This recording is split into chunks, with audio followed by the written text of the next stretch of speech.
For years, they swore it would never happen, not because they didn't fear it, but because they feared it too much. Politicians, diplomats, intelligence analysts, even generals whispered the same thing behind closed doors. If Israel and Iran ever go to war, it won't stay between them. It will burn the whole region, maybe the world. And so, year after year, the world tiptoed around it. Peace talks, warnings, sanctions, airstrikes that were covert, responses that were measured. Every time it edged closer to the brink, it was pulled back. Until 2025. No more masks, no more middlemen, no more pretending. The war that everyone feared, the one they said would never happen, finally exploded. It started not with a grand announcement, but with a strike so precise, so personal, that it shattered every unspoken rule. In the outskirts of Damascus, an Iranian convoy was obliterated by a high-altitude Israeli drone strike.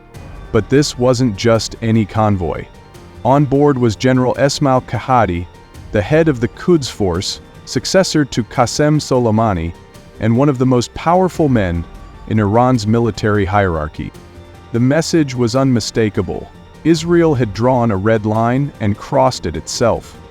Iran didn't wait for the smoke to clear.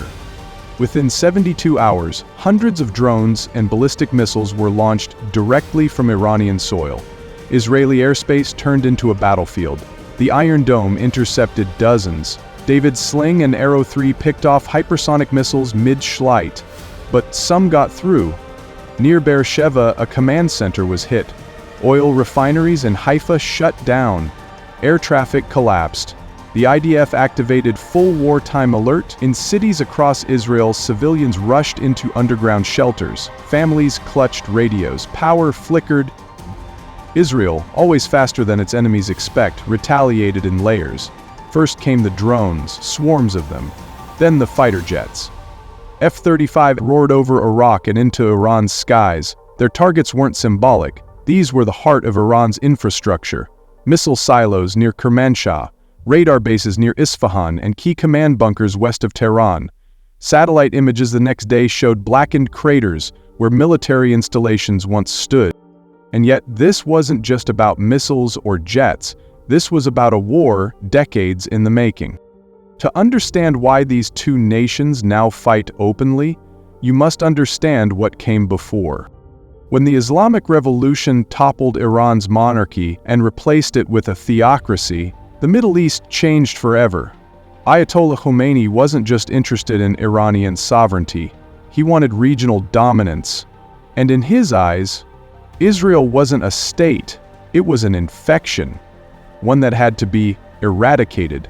Death to Israel became a daily chant, a doctrine, an identity.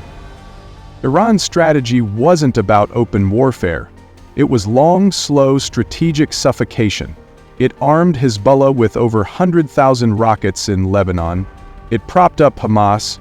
It built a network of proxy militias across Iraq, Syria, and Yemen, each one a finger on the trigger, aimed at Israel. And all the while it developed nuclear capabilities, quietly, defiantly, and relentlessly. Israel, watching closely, responded not with politics, but with precision. Nuclear scientists in Iran mysteriously disappeared. Cyber attacks like Stuxnet crippled enrichment facilities. Mossad agents infiltrated Tehran. Every time Iran moved forward, Israel knocked it back. The war was always there, unseen but relentless. And then came 2020. The world was distracted by a pandemic, by economic collapse, by rising global tensions. But Israel moved quietly, reshaping its alliances. The Abraham Accords brought the UAE, Bahrain, and even covert cooperation from Saudi Arabia into Israel's sphere. So if you want to stay informed, not just by headlines but by deep analysis, untold history, and global consequences, hit that subscribe button now.